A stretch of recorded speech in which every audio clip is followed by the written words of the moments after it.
Well, it's Labor Day. Like anybody gives a fuck, right? Honestly.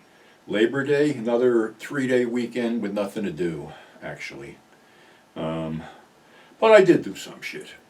Really weird cinema version. Um, Women in prison films. Well, the Filipino ones were as sleazy as they were a little bit more action oriented than the European ones sometimes, especially the Jess Franco ones, which were kinda, I don't know, fucked up.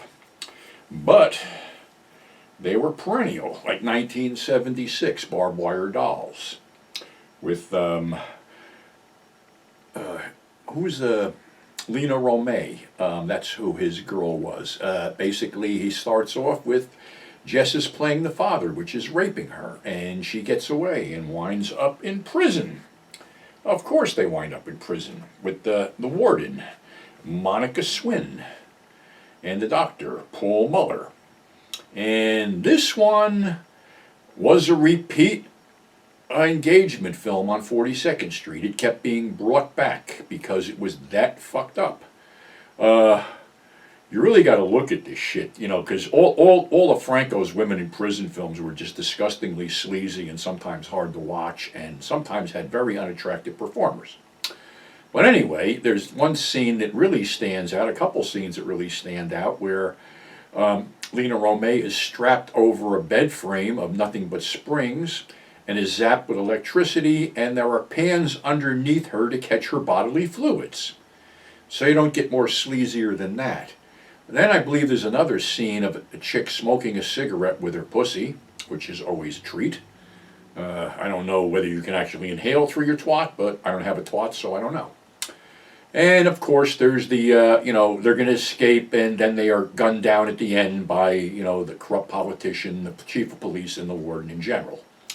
That one was sleazy, and that was 76. And like I said, they kept bringing this one back. It seems right before the advent of home video, the sleazier and nastier the films were, the better chance they had of being brought back. Of course, once they hit home video, they sort of disappeared. Another Franco one, from 1981, 5 years later, was Sadomania, aka Hellhole Women.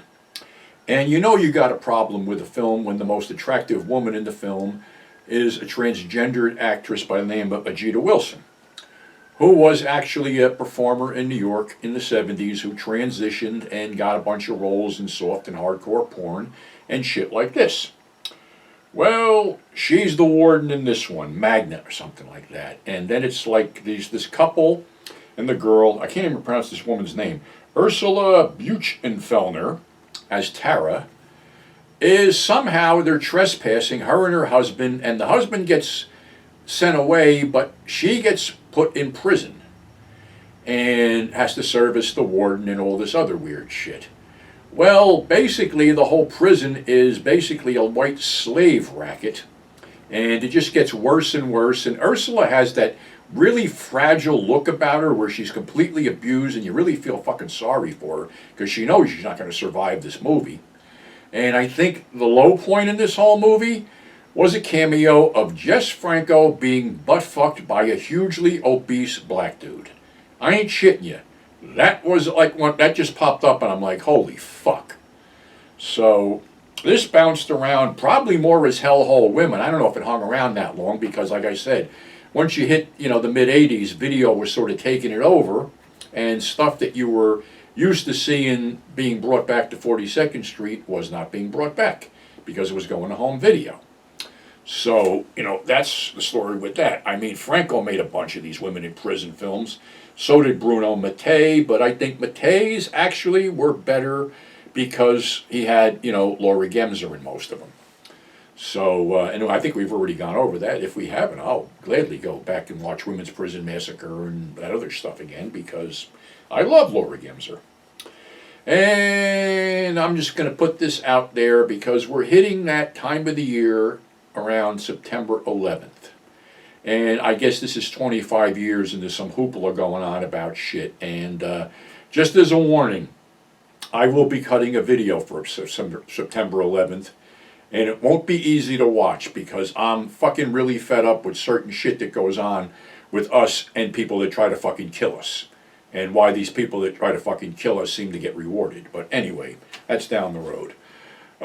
Big shout out to the Fusebox Show and Grindhouse Releasing, and a special shout out to Mitch McConnell, who threw me a little birthday gift the other day. If you want some really great artwork, go to mitchmcconnell.com and look up his artwork, because he's got some great shit for sale there. Be great in any house. So that's our show for today. Thanks for subscribing. Thanks for tuning in. Above all, stay safe, and we'll catch you on the flip side.